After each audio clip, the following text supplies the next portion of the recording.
Сәлеметсіздер ме балалар? Бүгінгі сабағымызды бастаймыз. Сабақтың тақырыбы түстер палитрасы. Бүгінгі сабақтан үйренетініміз Paint графикалық редакторында суретті бояу, өңдеу, түстер палитрасы және мәтінді енгізу. Paint графикалық редакторында суретті бояу, өңдеу мүмкіндіктері бар.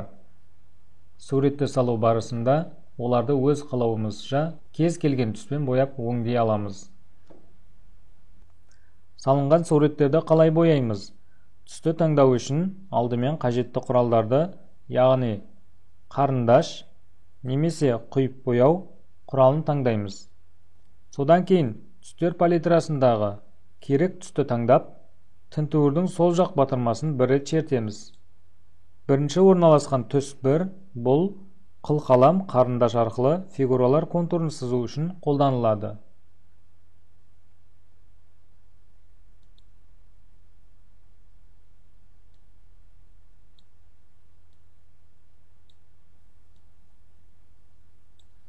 Ал түс 2 өшіргішті таңдау және фигураларды құйып бояу үшін қолданылады.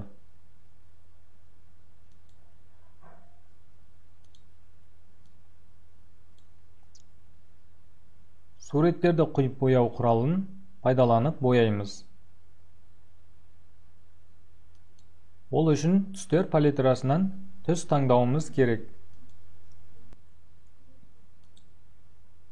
Балалар, палитрада 20 түс орналасқан.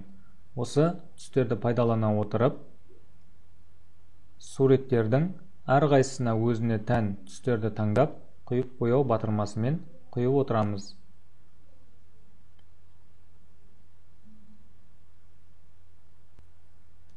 Өз қалауымыз бойынша түстерді пайдаланамыз. Мінекей біздің суретіміз дайын болды. Графикалық редакторда мәтін енгізуге бола ма? Paint графикалық редакторында көбінесе суреттер салынады.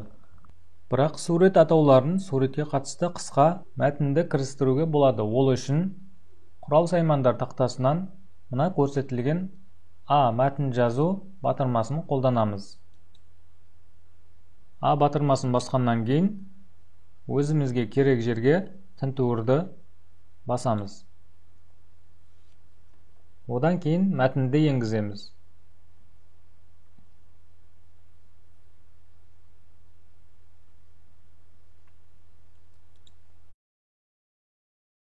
Мәтінді түрлі түсті қылып жазуға болады.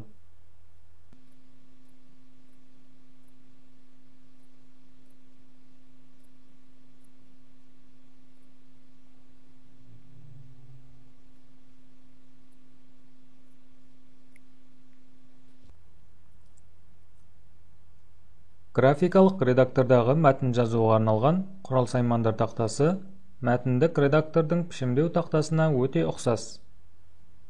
Мәтіннің әрбір сөзін немесе символын әртүрлі етіп пішімдеуге болады. Балалар, бүгінгі сабақ түсінікті болса, мына берілген тапсырманы бірге орындап шығайық. Төменде қандай сөздер берілген, тауып оқып шық.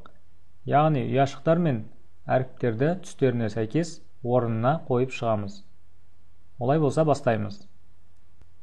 Бірінші жолдан сурет деген сөз шығу керек. Әріптерді өз орнына қоямыз. Мінекей. Екінші жолдан қалам деген сөз шығу керек.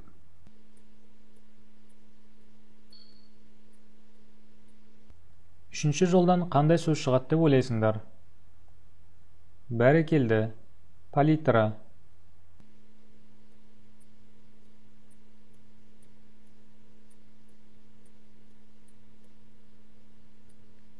Ал төртінші жолдан мәтін деген сөз шығу керек.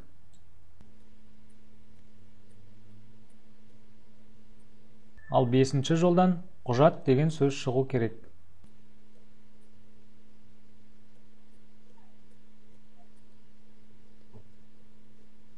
Ал енді тексеріп көрейік.